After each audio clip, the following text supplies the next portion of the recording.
Dans cet épisode du balado compte complet. Est-ce que l'équipe n'a pas la responsabilité de dire, regarde bien, là, arrête de nous cacher ce que tu as, là, on va prendre le temps qu'il faut.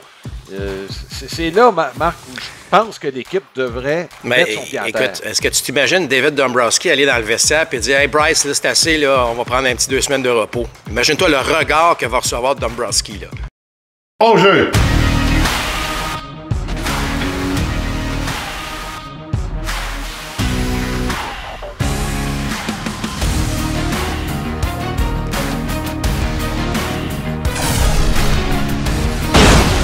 Deuxième prise, compte complet.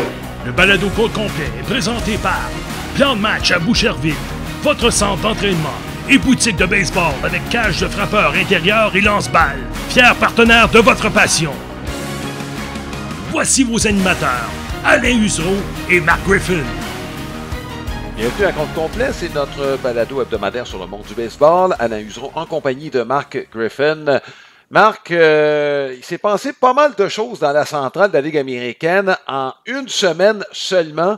Je pense seulement aux Royals de Kansas City qui sont venus à un cheveu de balayer une série de 4 matchs à Cleveland.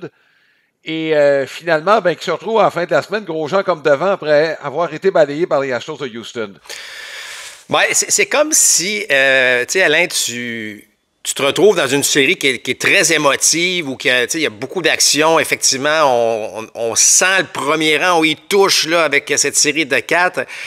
Puis là, on perd le dernier match, puis là, pouf, on dirait que tout tombe, et là, on perd cette série contre les Astros. Remarque que les Astros, c'est pas un mauvais club, mais on a appris la mauvaise nouvelle, la blessure à Pasquantino, donc on a été obligé de bouger beaucoup du côté des Royals. Mais ça reste une section, une division extrêmement serrée. J'adore, moi, cette course parce que, tu sais, évidemment, les Guardians causent une surprise depuis le début de l'année en raison de leur attaque. Et là, les Royals, avec Bobby Witt Jr. et compagnie, Alain, rappelle-toi encore une fois, tu les avais vus, nettement améliorés, peut-être pas autant, mais ça reste que c'est une belle surprise. Et les Twins, qui devaient, sur papier, être la meilleure équipe, se retrouvent quand même à juste 3 matchs et demi. Donc, on a vraiment droit à une belle course. Mais, tu sais, septembre arrive, ce sont pratiquement tous des matchs de série pour ces équipes-là, là, d'ici la fin de la saison, pour être capable, évidemment, de gagner le titre de la division et se donner une meilleure option là, pour faire les séries. Écoute, chez les Royals, Marc, je ne sais pas si ça peut avoir une incidence, là, mais on a perdu un gros morceau avec Vinny Pasquantino. On sait que un peu à l'image des Guardians, là, on a fonctionné à 3 joueurs. Les Guardians, on l'a dit souvent, Naylor, en compagnie de Kwan et de José Ramirez. Ce sont ces 3-là qui ont transporté l'équipe. Du côté des Royals, ça a été Bobby Witt avec Salvador Perez et Vinny Pasquantino. Sauf que là, on perd un très gros morceau, Marc. On a acquis 3 joueurs. Ça n'a rien coûté.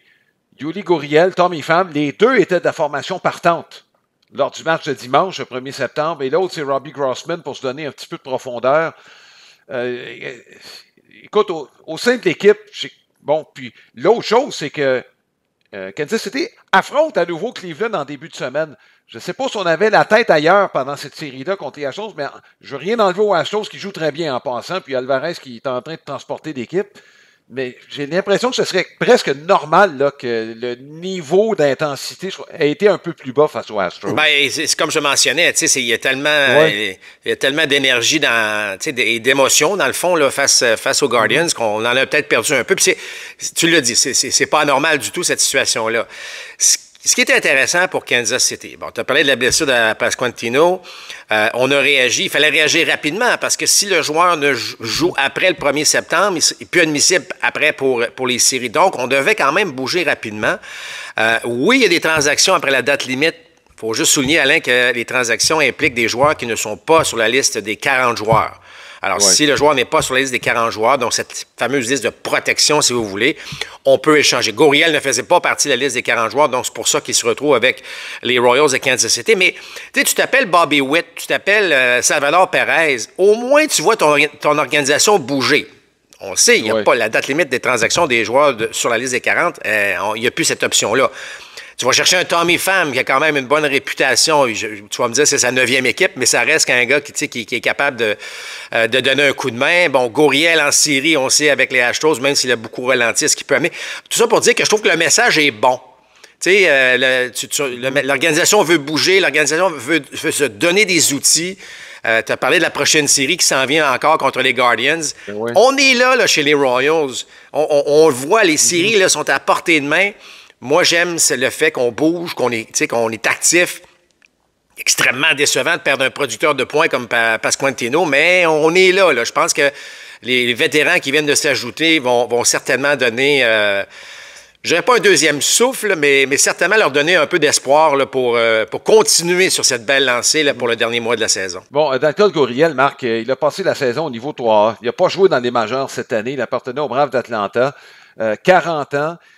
Il avait une bonne saison au niveau 3A. C'était un des meilleurs frappeurs avec la filiale 3A des Braves. Je regardais son MPP et 100 points de plus que la moyenne de l'équipe. Tu sais, Marc, au niveau 3A, dépendant de la ligue ou de l'équipe dans laquelle, dans l'atmosphère dans laquelle on joue, ça peut être trompeur, les statistiques offensives, surtout dans les équipes de la Ligue du Pacifique. C'était pas le cas avec Gwinnett, avec les Stripers. Donc, dans le cas de Gurriel, il y a quand même une production intéressante au niveau 3A, ce qui démontre que, bon, il en reste peut-être un petit peu.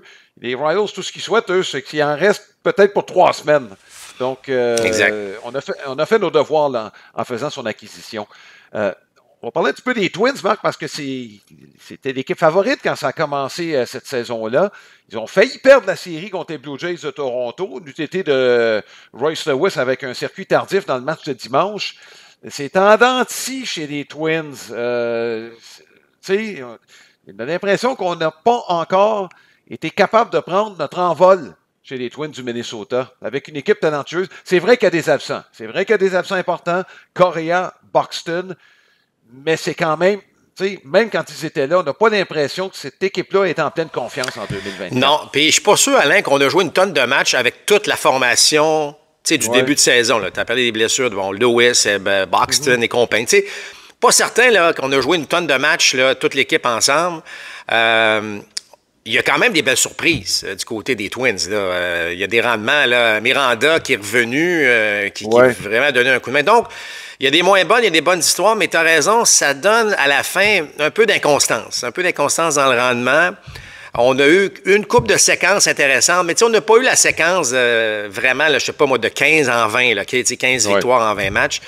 On cherche encore. Moi, écoute, tu n'as pas besoin là, de... Tu regardes un match, en fait, tu regardes une série de 3, là, par exemple, des Twins. Tu n'as effectivement pas l'impression qu'on est encore tout là. Il y a un potentiel qui est là, mais on n'est pas encore capable de jouer la balle qu'on devrait jouer.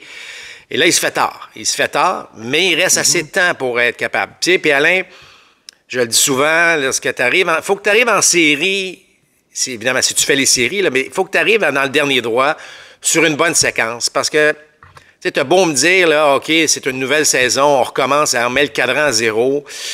Marche pas nécessairement toujours comme ça dans ces situations-là. Donc, j'aimerais voir les Twins avoir cette constance, mais bon, convaincu, Alain, qu'on va avoir droit à une très, très bonne fin de saison dans cette division-là. Moi, je pense pas qu'une des 3 équipes va se mettre à avoir une très mauvaise séquence puis se retrouver à 6-7 matchs. Moi, j'ai l'impression qu'on va avoir une belle lutte à 3 d'ici la fin, là. Mais Kansas City va avoir une grosse semaine, c'est le temps, Marc, parce qu'après Cleveland, ce sont les Twins. Donc, si tu veux avoir une semaine pour te mettre en marche, là, ce serait la bonne. D'ailleurs, les Royals et les Guardians, mercredi, on va les voir à RDS. On va parler d'une équipe de la nationale, Marc, qui, sans faire trop de bruit, est en train de mêler les cartes. Ce sont les Cubs de Chicago. Je regardais un petit peu, il y a quelques joueurs qui ont apporté une contribution qui n'est pas négligeable. Le réveil de Dansby Swanson, tellement, Marc, qui n'a pas frappé 6e en fin de semaine, on l'a vu 2e. Donc, il est en train peut-être de se passer quelque chose avec les Cubs. Ben écoute, il y a du talent. Puis évidemment, on lui a donné le gros contrat pour Swanson. Il y a du talent. Tu sais, je regardais Pete Crow Armstrong au cours des derniers jours. Écoute, ce gars-là met une balle en jeu. Il est spectaculaire sur les buts. Excellent comme voltigeur de centre. Donc, ta ligne de centre en défense aussi est excellente là, du côté des Cubs. Il y a des arguments pour que cette équipe-là aurait pu, là, évidemment, nous été d'une saison remarquable des Brewers. Mais c'est fascinant de voir ce qui se passe avec les Cubs de Chicago présentement. Puis, s'il y a une division où tu peux... une division, évidemment, là, on se fie que pour les équipes repêchées, mais... On a 6 victoires de suite présentement. Là, alors, si on est capable de poursuivre sur une certaine séquence, écoute, on peut déranger, là, parce que moi, ce sont les Braves qui m'inquiètent. On en a déjà parlé, là, les Mets qui s'en viennent. Alors ça, les Cubs sont dedans. Là. Écoute, les Braves ont un match ce lundi matin, un match d'avance sur les Mets de New York, mais je regardais, le calendrier des Braves leur est très favorable d'ici la fin de la saison. La majeure partie des matchs à domicile, avec des équipes très prenables. Si les Braves l'échappent, Marc, ça va être de leur propre faute. Je veux dire, oui, on a des blessés, mais en regardant le calendrier, il n'y a pas d'excuse que les Braves ne parviennent pas à se lancer pour les séries. Surtout si leurs lanceurs partants continuent de faire ce qu'ils font présentement. On est dans une séquence incroyable. On n'accorde pas de points. Là. C'est 3 points au moins. Là. Moyenne de points mérités qui est en deçà de 3 pour les partants au cours des 3 dernières semaines. Alors, effectivement, tu sais, mais Solaire, c'est pas le même joueur qu'en 2021, hein, puis faut se fier à quelques joueurs, mais écoute, tu as raison de mentionner qu'ils ont leur destin entre leurs mains, là, en ce moment. On n'a pas à se fier à d'autres équipes pour leur permettre de s'assurer une place en série, là. Oui. Bon, c'est le temps de la question de la semaine présentée par Sylmar Autoville. C'est votre détaillant pour les pneus de voiture et de camions classiques et antiques. Consultez le www.sylmar.ca. Qui va remporter le titre de la centrale de la Ligue américaine? Rien n'est joué. Cleveland, c'est des hauts et des bas. Minnesota, la même chose. Kansas City, dynamique, mais on vient de perdre un gros joueur. Même si on a probablement le meilleur personnel de partant chez les Royals, avec une grosse semaine. Donc, envoyez-nous, dis-je, vos commentaires sur cette question et, évidemment, votre opinion. Vous pouvez le faire sur notre page Facebook, facebook.com/complet-balado, ou encore vous pouvez aller directement sur notre site internet, complet.com. Alain, je veux juste prendre quelques instants pour souligner évidemment notre partenaire principal, Plan de Match, les remercier de leur confiance. Plan de Match est une boutique de baseball à Boucherville. Tout ce que vous avez besoin en termes d'équipement de baseball, c'est ici que ça se passe. Cage de frappeurs, cours privés. Il y a même Prestige Baseball qui est une nouvelle académie ici. Donc, allez vous renseigner sur le site de Plan de Match et la boutique en ligne également. Et je vous rappelle, la meilleure façon pour nous écouter ou nous regarder ou savoir ce qui se passe avec notre balado, allez sur notre site internet www.comptecomplet.com. Marc, on va prendre le temps pour parler un petit peu de la situation des joueurs de baseball. Ça peut s'appliquer au sport professionnel au complet. Les joueurs qui veulent continuer de jouer malgré des blessures. Ce qui nous a amené un peu à parler de ça, c'est notamment dimanche, on a vu Bryce Harper, on a parlé de son terrible mois de juillet, de son mois d'août qui a été un peu mieux, mais certes pas à la hauteur de ce que Bryce Harper a présenté depuis le début de sa carrière, même en début de saison. Donc, c'est pas une question d'âge dans son cas, c'est vraiment une baisse drastique de production. Lui-même, de son propre aveu, il n'est pas à 100%, il y a toutes sortes de bobos, mais il s'est dit, quand les séries vont commencer, je vais être correct. Bon, tu t'en as déjà parlé, il y a beaucoup de pression chez les joueurs professionnels de produire, puis certains vont dire, bon, quand tu as un gros contrat, bon, tu pourrais te reposer, tu n'as pas à jouer pour ton contrat, sauf qu'il y a une obligation qu'on sent chez les athlètes professionnels, Marc. On veut produire. Je pense à Josh Hader, une fois qu'il a eu son gros contrat, avec les Brewers, vous ne m'utilisez pas comme vous voulez, mais avec Houston, bon, c'était tout le contraire. Bon, les Astros, vous êtes engagés envers moi, je m'engage envers vous, vous faites ce que vous voulez avec moi, je vais tout faire pour aider l'équipe. Donc, comment gérer tout ça, Marc? Est-ce que les équipes ne devraient pas être plus proactives dans le processus décisionnel? Écoute, c'est un excellent débat, Alain. Ça remonte évidemment c'est au début du siècle. Rappelle-toi l'histoire de Wally Pitt. Et ça, c'est l'histoire qui fait que c'est peut-être que tout a changé. Bon, l'histoire de Wally Pitt, c'est quoi? C'était le premier but des Yankees de New York, qui allait très bien. Ouais. Puis soudainement, bon, l'histoire, je ne sais pas si elle est romancée, Alain, mais un bon dimanche après-midi, un mal de tête, ne veut pas jouer nécessairement. Pourtant, un match important à Yankee Stadium qui est rempli, puis finalement, il veut pas jouer, il file pas, donc on va voir un petit gars dans le vestiaire qui s'appelle Lou. Il dit, Lou, tu joues au premier bout aujourd'hui. Là, notre Wally n'est pas capable de jouer. Et ça a été le début de la séquence de Lou Gehrig. Alors, ça, on dirait que tu arrives dans le baseball professionnel, Alain, tu sais, je veux dire, moi, c'est une des premières histoires là, que j'ai connues à mon premier camp d'entraînement. Alors, ça veut dire quoi? Ça veut dire que si tu es blessé, parle-en pas, parce que si quelqu'un prend ta place, ça se peut que ta place, elle sera plus là à ton retour au jeu. Moi, personnellement, ça m'est arrivé. J'étais un voleur de but. Je me souviens, j'étais 16 en 16 pour amorcer le début de la saison. Mais le 16e, je suis rentré fort au coussin. Là, je glissais les pieds devant. Et j'ai senti quelque chose dans mon genou. Et là, je voyais que j'avais moins d'explosion pour mes départs. Donc, j'ai commencé à moins voler, ce qui me rendait un peu moins efficace. Mais sauf que je ne voulais pas sortir de la formation pour... Puis finalement, ben, c'est parce que quand tu as une blessure au baseball, par exemple, au genou, si tu es un voleur de but, ben, c'est que tu n'as pas de repos. Donc, tu traînes ça pendant des semaines. Alors, si tu es un bon frappeur, tu as mal au poignet, tu as mal à une main, tu as mal à je veux dire, bon, les lanceurs ont aussi, tu as mal à une épaule, tu as mal à un coude. C'est pas évident. Parce que, tu sais, le soigneur a beau se douter, le gérant a beau se douter, il faut que ça vienne du joueur. Tu sais, il faut que ça vienne du joueur. Puis, je vais remonter un peu à l'histoire d'Éric Gagné rapidement, parce que j'ai participé, évidemment, lorsqu'on avait fait le documentaire sur Éric, et il disait, moi, je venais de signer le gros contrat, puis je voulais plaire à mes patrons, puis je voulais plaire aux partisans, puis les partisans s'attendent à ce que je sois là lorsque les Dodgers mènent en fin de match, ce qui a peut-être amené Éric à prendre des décisions, bien évidemment, qui ont fait en sorte que, bon, ça le nuit un peu par la suite, mais l'objectif premier, c'était de dire, moi, il faut que j'en donne à mon équipe. J'ai signé le gros contrat. Alors, les joueurs blessés, tu sais, tu parles de Bryce Harper. Moi, je suis convaincu qu'un gars comme Greg Olson, Alain, cache quelque chose. Tu sais, est-ce que ça peut être un petit problème à un mollet, ça peut être un petit problème à une cuisse, ça paraît pas trop. Bien là, tu compenses. Puis là, si tu compenses, bien, tu n'as peut-être pas toutes les jambes que tu veux dans ton élan. Donc, soudainement, moins de puissance. Est-ce que c'est le cas? Peut-être, peut-être pas. Mais moi, je suis convaincu que des gars qui ont des baisses de régime comme ça, c'est que ça cache une blessure. Alors là, elle est où la zone de se dire, bien là, j'en parle parce que là, mais si j'en parle, bien, ça se peut que je manque la prochaine semaine ou les prochaines 2 semaines, mais là, mon équipe a besoin de moi, là. Puis surtout les attentes, par exemple, vis-à-vis les Phillies ou les Braves, dans le cas de ce qu'on parle. Alors, c'est un jeu qui n'est pas évident à jouer. Il n'y aura jamais une science exacte, mais tu sais qu'il y a une nouvelle technologie qui s'en vient, qui est appliquée au basketball pour dire le temps de jeu qu'un joueur a. Écoute, c'est même, ça va jusqu'au le nombre de pas de course, par exemple, qu'un voltigeur va faire pour se rendre à sa position, pour revenir, s'il vole des buts. Puis à un moment donné, bien, il va y avoir une petite zone rouge qui va dire, inquiète, lui, il est plus susceptible à une blessure. Est-ce qu'on est rendu là? Est-ce que ça va aider éventuellement? Peut-être.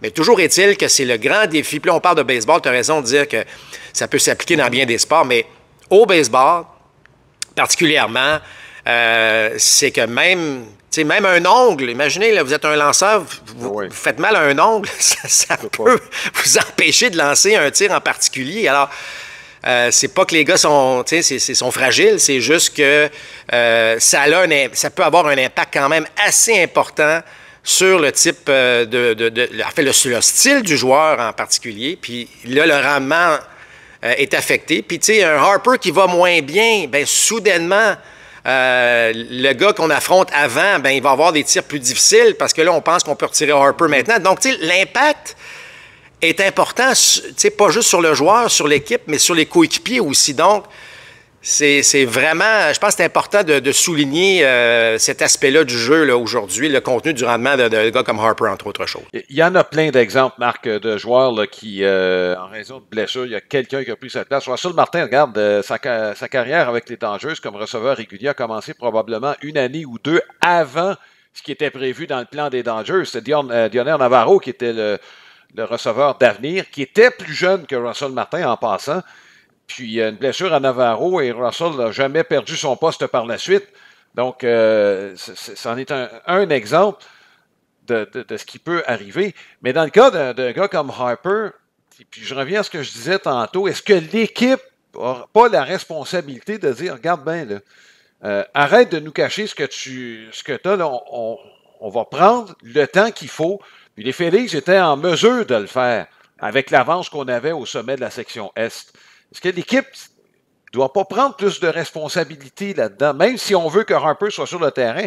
Mais à un moment donné, quand ton MPP est en bas de 600 pendant une période qui se prolonge, c'est là, Marc, où je pense que l'équipe devrait mettre son pied à terre. Mais écoute, est-ce que tu t'imagines David Dombrowski aller dans le vestiaire et dire « Hey Bryce, là, c'est assez, là, on va prendre un petit 2 semaines de repos. » Imagine-toi le regard que va recevoir Dombrowski, là. Tu sais, je dis pas que le joueur décide de tout, mais tu sais, je veux dire, encore une fois, c'est le joueur qui doit dire ce qu'il ressent. Oui, pour répondre à ta question, une organisation pourrait le faire, mais tu sais, encore une fois, c'est une relation, tu sais, il faut communiquer, il faut savoir, tu sais, c'est quoi la meilleure solution, mais le joueur ne voudra pas sortir surtout pas un joueur comme Harper, ne voudra pas sortir, évidemment, de cette formation-là. Maintenant, lui, il dit qu'il va être fin prêt. Est-ce qu'on va lui donner? On verra au cours de la prochaine semaine, là, en fait, dans le dernier mois. Est-ce que Harper va avoir une journée ou 2 de congé par semaine? Ça, c'est peut-être l'indication, une indication Mais je pense qu'on veut quand même... Moi, je pense que le repos, Alain, va arriver lorsqu'on va confirmer c'est quoi leur avance. C'est 6-7 matchs là, ce matin là, de la part des Phillies. On va rentrer en septembre, moi je pense qu'on va attendre de confirmer notre place. Puis là, tu vas voir un gars comme Harper prendre probablement un 3-4 matchs de repos là, avant le début des séries. Moi, c'est ce qui va arriver selon moi. Oui, mais attends une seconde, Marc, c'est parce qu'on est dans une course avec les Brewers et les Dodgers aussi. Là. Est-ce que tu veux jouer la première série? Présentement, là, les Dodgers ont un match d'avance sur les Phillies et 2 sur les Brewers. C'est extrêmement serrant entre les 3 équipes au moment où on se parle. Ah, t'as raison. Oui, effectivement, t'as raison. T'as raison, puis voilà pourquoi il faut complètement analyser la situation. OK, oui, on gagne le titre de notre division, mais n'oubliez pas là, comment fonctionnent les séries. Il faut juste le rappeler. Là. C'est que, évidemment, par ligue, il y a 3 meneurs de division, mais les 2 meilleurs, c'est eux qui ont le fameux bail. Et la 3e, va jouer le fameux 2-2-3. Oui. Alors, c'est important. Maintenant, l'autre débat qu'on aura un peu plus tard, Alain, c'est est-ce que tu... Tu sais, le fameux repos n'a pas aidé les équipes au cours des dernières années. Est-ce que tu veux être l'équipe qui joue finalement le 2-2-3 ou tu veux avoir ton repos? Alors, bon, en tout cas... Et logiquement, tu veux ton repos, mais je fais juste dire que le succès de ces équipes-là n'a pas été nécessairement présent là, lors des dernières... En fait, depuis qu'on a instauré ce système-là. Oui. Écoute, Marc, ce débat-là est intéressant. Moi, je pense qu'il y a tellement de facteurs à considérer. Le statut du joueur, comme on a mentionné, un gars comme Josh Hader, par exemple, qui avait établi la façon dont il voulait qu'il soit utilisé avant d'avoir son gros contrat. Une fois que tu l'as, bon, ça dépend du joueur. T'as Anthony Rendon, par exemple, qui dit carrément le baseball, c'est pas ma priorité. Et t'en as d'autres. Il y en a peut-être d'autres pour qui c'est le cas, mais au moins, ils ont la décence de ne pas le dire. Et comme Bryce Harper, lui qui veut être sur le terrain pour justifier justement son contrat. Bref, d'un joueur à l'autre, c'est pas du tout la même chose. Un Juan Soto, par exemple, qui devient joueur autonome, ses performances, il n'a pas besoin de prouver quoi que ce soit, mais un autre, par contre, qui n'a pas le CV de Juan Soto, mais par contre, qui a besoin de gros chiffres, qui a besoin de jouer pour avoir des chiffres à son autonomie. Comme je te dis, Marc, il y a tellement de facteurs différents d'un joueur à l'autre. Je pense que c'est du cas par cas. Là. Mais c'est pour ça, Alain, que c'est pas facile d'être un gérant du baseball. On a beau faire des blagues, des fois, le gérant décide de rien, mais je m'excuse, mais le gérant, son rôle, c'est de s'assurer que c'est 26, puis maintenant, on est rendu à 28 joueurs là, en septembre, mais c'est que tout le monde... lui, c'est une tape dans le dos. Lui, c'est un coup de pied dans le derrière que ça lui prend. Lui, il faut lui parler de telle façon. Lui, l'utiliser de telle façon. C'est tout un casse-tête. Là. Tu comprends? C'est tout un casse-tête. On gère 28 PME pratiquement. Là, puis comment on peut les satisfaire chacun pour un but commun. Fait que ce ne sont pas des rôles qui sont évidents là, à jouer. C'est pour ça que le gérant, certains disent hey, c'est rendu des marionnettes. Non, il y a quand même des rôles importants à jouer pour ces gars-là. Puis c'est justement pour être en mesure de s'assurer que chacun des styles de joueurs dont tu as fait mention, on est capable d'amener ça là, pour que l'équipe, évidemment, en sorte gagnante. Oui. Ben écoute, on va passer à la carte de la semaine. C'est une présentation de carte-dépôt.ca. C'est votre détaillant de cartes sportives et non sportives avec plus de 14 000 articles en vente sur eBay. On va parler sinon la première équipe établie, professionnelle, les Athletics de Brooklyn. Et la carte, c'est une carte de visite. Pas compliqué, il n'y avait pas de ligue établie. Ce que les Athletics de Brooklyn faisaient dans le fond, c'est qu'ils vendaient leurs services. C'était une attraction comme un cirque. Puis leur carte, ben tiens, ça vous tente de divertir votre communauté, ben nous, on est disponible pour jouer contre l'équipe de baseball de votre patelin. C'est la plus vieille carte, en tout cas, c'est celle qui est reconnue comme étant la plus vieille carte de baseball qui a été publiée. Il n'en resterait que 3. 1860. Donc, on est à la veille de la guerre civile américaine. Et 3 exemplaires, ça veut dire, Marc, dans les prix que j'ai vus, ça peut partir de 50 000 $ jusque dans les 6 chiffres. Et il y en a un exemplaire qui est à Cooperstown, au Temple de la Renommée. Pour dire, Marc, on est au balbutiement là, des équipes de baseball qui s'établissent. Et comment ça a commencé, Marc? Ben, c'est des clubs sociaux qui s'organisaient en équipe de baseball là, dont les règles restaient à établir. Mais ce sont des clubs sociaux un peu huppés qui avaient commencé à jouer. Puis, de fil en aiguille, ben, la compétition étant ce qu'elle est, ben là, on a voulu avoir des meilleurs joueurs, tu comprends, qui n'étaient pas nécessairement des membres du club social, mais là, on les dit, ben, viens-t'en donc avec nous autres, puis, tu sais, en prenant des meilleurs athlètes, et à un moment donné, ben, on a commencé à les payer parce qu'il y a des clubs qui se sont formés. Puis, en 1871, est venue la première ligue professionnelle officielle, et en 1876, 6 ans plus tard, c'était la fondation de la Ligue nationale de baseball. Comme quoi, Marc, ça prend pas grand-chose. Tu sais, quand tu regardes comment c'est parti là, d'un club social jusqu'à une entreprise aujourd'hui multimilliardaire, là, c'est quand même fascinant de voir l'évolution, en tout cas, du sport professionnel sous cet angle-là.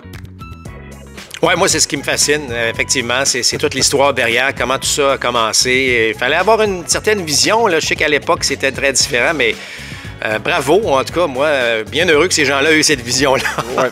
Parce qu'on se retrouve aujourd'hui avec un magnifique sport qu'on apprécie beaucoup. Oui, les Athletics, là, la première équipe donc qui vendait ses services. Je ne suis pas sûr que le premier club social, par contre, s'attendait à ce que ça se développe de cette façon-là. C'est maintenant le moment de notre segment Baseball Québec. Ben, vous savez, les saisons des championnats provinciaux et des championnats canadiens sont terminées, mais le baseball se poursuit. Puis c'est une catégorie, Alain, qu'il ne faut pas oublier. C'est la catégorie B. On parle souvent de l'excellence, des joueurs ci, des joueurs... C'est fameux, c'est extraordinaire.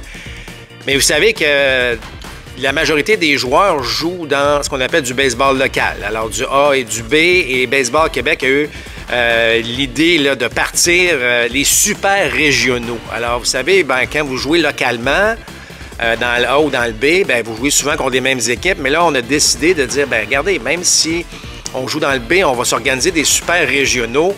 Et ça commence en fin de semaine et ça se passe dans 10 régions différentes. Alors, bravo pour cette initiation-là. Donc, le 11U, ça va se passer à Saint-Hyacinthe, à Pierrefonds, à Lévis-Centre et à Saint-Eustache. Le 13U à Alma, à Rimouski, à l'Assomption et à Verdun. Le 15U et le 16U féminin à Shawinigan, à Saint-Honoré et à Repentigny. Et le 18U et le 21U féminin, ça va se passer dans le Grand Rosemont et dans la région de Laval. Alors, ça, c'est extraordinaire parce que c'est la masse. Il y a près de 40 000 jeunes là, qui jouent au baseball, sinon plus. Et il y en a beaucoup de ceux-là là, c'est la masse. Alors, bravo pour l'initiation de Baseball Québec. D'ailleurs, je vous rappelle aussi, pour aider à organiser ces championnats, pour aider les jeunes, on a toujours ce 50-50, ce moitié-moitié. En fait, la balle d'or, allez sur le site labaldor.com et allez, évidemment, miser là-dessus. C'est, vous savez, le moitié-moitié. Partout où vous allez, là, dans les ligues juniors ou dans les ligues élites, ou dans le baseball majeur, il y a toujours le fameux moitié-moitié. Bien, il y en a un virtuel avec Baseball Québec. Alors, allez sur labaldor.com, allez mettre un petit 2 ou 5 $ et ça va aider pour le baseball amateur. Ça va aider tous les jeunes du baseball amateur.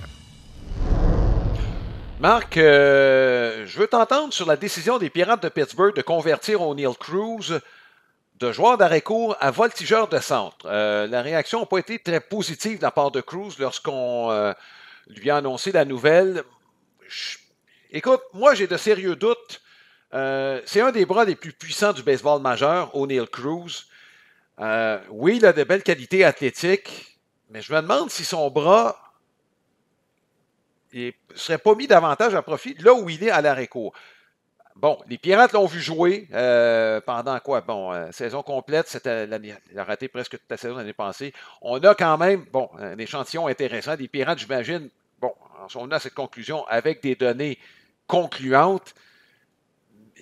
Mais, tu sais, je suis quand même, tu sais, je me pose des questions sur cette décision-là, moi, des Pirates de Pittsburgh. Ben écoute, Alain, là, tu parles d'un gars qui a joué au champ-centre pas mal toute sa carrière. Je vais valoriser ma position. Ouais. Moi, j'haïs pas le geste. Ouais. Ça veut pas dire qu'il ne jouera plus jamais à l'arrêt-court, soit dit en passant, là. Mais le joueur d'arrêt-court est souvent le meilleur athlète d'une équipe. Tu regardes dans le Pee-Wee, dans le Bantam, peu importe si tu appelles ça 13U, 15U. Souvent, ton joueur d'arrêt-court est un très bon athlète qui peut s'ajuster, s'adapter, aller jouer à n'importe quelle position. Ton bras au champ-centre est... Tu vas me dire qu'il y a plus de jeux d'un joueur d'arrêt-court, absolument, mais ton bras au champ-centre est extrêmement important. Là. Je veux dire, ça fait partie des forces d'un joueur. Moi, je pense que ça vaut la peine d'aller voir ce qui se passe avec ça et est-il capable de s'ajuster. Moi, je suis convaincu que oui. Juste regarder ce que Jackson Merrill fait avec les Padres de San Diego. Ouais. Il y a plusieurs exemples. Mais le plus important dans cette décision-là, c'est qu'il faut que le joueur y croit. Si le joueur n'y croit pas, ça ne marchera pas bien. Ça n'ira pas bien. Je veux dire, c'est comme n'importe quoi. Moi j'enseigne à beaucoup de frappeurs. Si je dis à un jeune, Alain, si je te dis...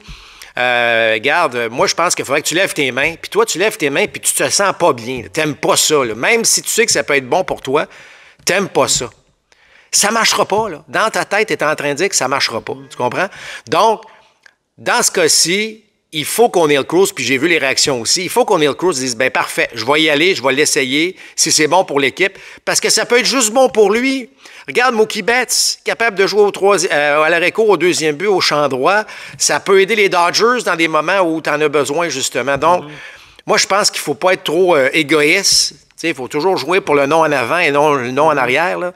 Mais va l'essayer. Puis si ça peut permettre aux Pirates d'être une meilleure équipe, parce qu'on va mettre un joueur d'arrêt-court qui est peut-être un petit peu plus stable en défense, parce que Cruz, malgré ses jeux spectaculaires, il a commis quoi, 25 erreurs cette année? Là, faudrait... Bon, alors, alors moi, je pense que c'est correct. Puis tu l'as dit tantôt, on a des données pour appuyer cette décision-là. Mais moi, là, un joueur, surtout dans le baseball moderne, quand tu as une certaine polyvalence d'aller jouer à deux positions clés, la ligne du centre, ton bras va être quand même très utile au champ-centre. Je m'excuse, il n'y a pas grand monde qui vont courir sur O'Neill Cruz, là, surtout si rapidement il démontre qu'il y a la précision là-dessus. Moi, j'ai pas de problème avec cette décision-là. Ça valorise aussi la position du champ-centre. C'est sûr que le joueur d'arrêt-court, c'est le joueur le plus impliqué en défense, mais moi, je n'haïs pas du tout cette décision-là, mais il faut, comme j'ai mentionné, que le joueur y croit. Sinon, si lui, il s'en va babouner là-bas au champ gauche, ça va faire un Henley Ramirez de lui, puis ça ira pas bien. Je pense pas qu'on soit là avec O'Neill Cruz. Bon, que notre ami Alex Agostino avait comparé à un voltigeur de Ligue du dimanche de softball. Là. Enfin. Mais est-ce que ça ne vient pas confirmer, Marc, une observation qu'on a faite cette année quant à l'importance des joueurs en défense, c'est-à-dire qu'on semble donner plus d'importance à la position de voltigeur de centre qu'aux joueurs d'arrêt-court? Effectivement. Effectivement, mais encore une fois, Alain, on parle de toutes ces fameuses données parce que qu'est-ce que les frappeurs tentent de faire de plus en plus depuis 5 à 7 ans, là? On tente oui, pourquoi? Parce qu'il y a 3 joueurs qui couvrent la moitié du terrain, alors qu'à l'avant-champ, tu en as 4, si tu inclus le lanceur, c'est 5, puis tu comprends que si le receveur s'implique, tu en as 6. Donc, tu as 6 joueurs qui... Bon.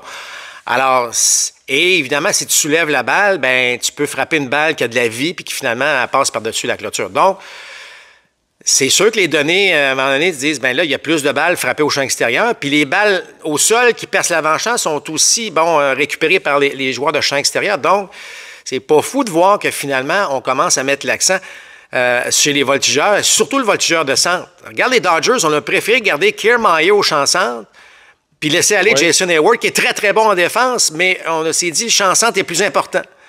Puis si jamais Mookie Betts revient, ben on va le mettre dans le champ droit. Fait que ça va nous donner pratiquement 2 voltigeurs de centre qui vont couvrir la moitié du terrain. Donc, les Dodgers vont être gagnants défensivement. Alors, on préfère ça parce qu'il y a de plus en plus de balles frappées au champ extérieur. Puis, tu sais, on l'a vu, Alain, dans le baseball moderne, il n'y a plus le fameux gars que tu cachais au champ gauche parce qu'il n'est pas capable d'attraper ou il ne couvre pas de terrain. C'est plus vrai aujourd'hui. Je vous dirais que Barry Bonds, en tout cas, dans l'ère que moi j'ai suivi le baseball, c'est Barry Bonds qui a changé un peu tout ça, là, mais ça reste que... Moi j'aime le fait qu'on met l'accent là-dessus, puis c'est important. Regarde le catch qu'il y a eu de Michael Harris l'autre jour. Tu sais, ça change complètement la donne, là. Oui.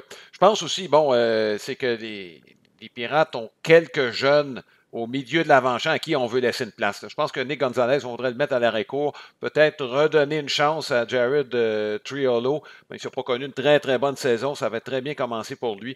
Je pense que cet aspect-là aussi chez les Pirates de Pittsburgh, là, on voulait donner de la place à certains jeunes au milieu de l'avant-champ. Bon, on va parler d'un moins jeune, Rich Hill, qui revient. Il n'a jamais annoncé sa retraite. Et avait fait savoir que s'il y avait quelqu'un qui se montrait intéressé, qu'il était ouvert. S'est tenu en forme en étant instructeur dans son coin. Il était dans la Nouvelle-Angleterre. Donc, quand les Red Sox se sont montrés intéressés, Rich Hill n'a pas fait ni un ni deux. Un match au niveau 3A, puis oups, il est de retour dans les majeurs pour une 20e saison.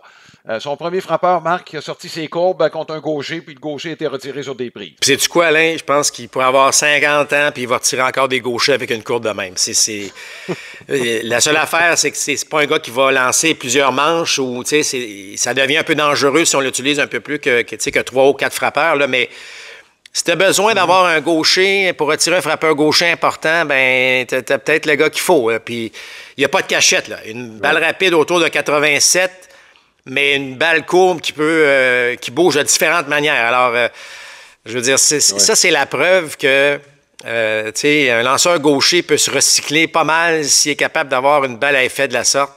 Je sais qu'il y a moins d'experts gauchers en contenu des nouvelles réglementations, mais il y en a quand même. Là, cette année, Alain, on en a fait plusieurs matchs où, soudainement, c'est sa 40e présence au monticule, puis il y a 42 manches lancées. Là. Donc, il y en a encore de ces experts gauchers-là. Et c'est de cette façon-là qu'on va utiliser Rich Hill avec les Red Sox d'ici la fin de la saison. Oui. Marc, je vais terminer avec un commentaire sur les White Sox de Chicago. On est tombé à bras raccourcis sur cette équipe-là cette année, non sans raison. Là, on va établir un record d'équipe pour le nombre de défaites, un record qu'on a déjà égalé et au cours de la semaine, il va être battu. Enfin, au cours des 4 il reste un mois. Bon, ben c'est ça. Ça démontre un peu jusqu'à quel point ils ont été mauvais cette saison. Donc, écoute, on les a critiqués avec raison. Mais au cours de la semaine, il y a un match qui a commencé, Garrett Crochet au monticule, 4 tirs, la pluie s'est tombée. On n'a pas repris le match. Ce soir-là, on a décidé de reprendre le lendemain après-midi. Bon, ça veut dire que c'est en l'espace de quoi? En 12 heures, on apprend aux fans, aux amateurs de baseball qui sont détenteurs de billets de saison notamment, qu'il va y avoir un match le lendemain après-midi. Il n'y a pas grand monde dans le stade. Le stade est vide le lendemain. Et là, on a vu des photos, évidemment, d'un stade complètement vide avec les deux équipes qui sont sur le terrain. Marc, dans les matchs qui sont repris, il n'y a généralement pas beaucoup de monde dans les estrades. Et là, ce match, non seulement il a été repris, je veux dire, c'était annoncé la veille au soir, qui était pour avoir un match le lendemain autour d'1 heure. Des chances qu'il y ait du monde dans le stade sont à peu près minces. Ce que je veux illustrer là-dedans, Marc, c'est juste qu'on a pris cette photo-là complètement hors contexte pour démontrer la mauvaise saison des White Sox de Chicago. C'est correct, ils ont une mauvaise saison, on peut les critiquer tant qu'on voudra, mais je trouve que c'est un bel exemple, je vais le dire, de désinformation, d'une image prise hors contexte. Ça s'était passé à Saint-Louis, Marc, ou à Détroit, ou Miami, c'est peut-être pas un bon exemple, mais ailleurs, il n'y aurait pas eu 5000 personnes probablement dans ce match-là, pas à 12 heures d'avis, en plein jour, la semaine. Ben, écoute, bienvenue dans le monde des réseaux sociaux, des informations. Tu as tout à fait raison de le mentionner. Et moi, j'ai déjà vu un match au Yankee Stadium, alors que les Yankees connaissaient une saison remarquable, exactement comme ça. Là. Il n'y a pas 2000 personnes dans le Yankee Stadium. Là. C'est déjà arrivé. Même affaire. Là. Un match là, qui est à reprendre. Il faut le reprendre en après-midi, la semaine, alors que personne n'avait prévu ça. Ça va arriver à n'importe quelle organisation. Et là, effectivement, on l'a pris hors contexte. C'était un peu injuste. Malgré que, bon, l'organisation des White Sox mérite peut-être tous les succès, mais tu as raison de le mentionner. Puis ça, c'est plate, tu sais, je veux dire. Mais malheureusement, ça fait partie de notre réalité aujourd'hui, ce genre de situation-là. Que les White Sox n'avaient pas besoin, là, je pense qu'on n'a pas besoin de leur laisser savoir que ça va pas bien cette année. Mais oui, tu sais, c'est malheureux, mais tu sais, on tape sur le clou, là, comme ça, puis... Mais on est rendu là, malheureusement. Oui, ben écoute, t'as déjà enfoncé, puis certains comiques vont dire que ça ne pouvait pas mieux tomber que sur les White Sox de Chicago cette année et qu'ils l'auront probablement bien mérité. Ça, c'est un commentaire que mais finir pour une note plus agréable, Alain. Retour donc de Charles Leblanc avec les Angels. Il était sur la liste des 40, donc c'est pas surprenant, Alain, parce que lorsqu'on l'avait rappelé, il a fallu le mettre sur la liste des 40. Si on avait décidé de le renvoyer puis qu'on n'était plus intéressé, malheureusement, il aurait subi le même sort qu'Abraham Taureau. Mais on ne l'a pas fait. Et donc, on l'a rappelé. Alors, c'est malheureux pour Abraham Taureau, qui est retourné donc au niveau 3 maintenant avec les A's d'Oakland. Mais Charles Leblanc, lui, bonne nouvelle, va terminer la saison donc avec les Angels. On sait que depuis hier, en fait, depuis le 1er septembre, on a droit à 2 joueurs de plus. Donc, les formations sont maintenant à 28 joueurs. Tout à fait, félicitations. Et oui, même si c'était prévisible, on est très, très heureux là, pour Charles Leblanc. C'est temps de vous présenter les matchs de la semaine. Un beau calendrier pour les amateurs de baseball. L'horaire qui est présenté par la boutique des fans. C'est votre boutique de cartes sportives et d'objets de collection située à Hawkesbury, en plus de vous offrir des cartes Pokémon, Magic the Gathering et des figurines de Funko Pop. Consultez la boutique des fans.ca. Donc, on verra ce lundi les Red Sox de Boston et Rich Hill contre les Mets de New York. Bon, il y a d'autres attractions que Rich Hill, mais il y sera donc 19h à RDS 2. Les Mets qui sont à un match d'une place en série des Braves d'Atlanta. Mercredi, un deuxième série en 10 jours entre Cleveland et Kansas City. C'est à RDS 2, notez bien l'heure, 19h30. Et ce dimanche, c'est un duel qui va te plaire, Marc, entre les Dynamics d'Diamondbacks de l'Arizona et les Astros de Houston. Match présenté à RDS cette fois-ci. C'est à compter de 19h. Évidemment, ça peut être sujet à changement. RDS ou RDS 2, dépendant des autres événements. Ça va être très occupé au mois de septembre. Donc, soyez à l'affût à savoir où exactement les matchs seront présentés. Voilà ce qui complète ce balado. Il reste encore 4 semaines de balle avant la fin de la saison régulière. Les séries vont suivre par la suite. Je vous souhaite de passer une excellente semaine. À très bientôt. Balado compte complet vous a été présenté par Plan de match à Boucherville, fier partenaire de votre passion.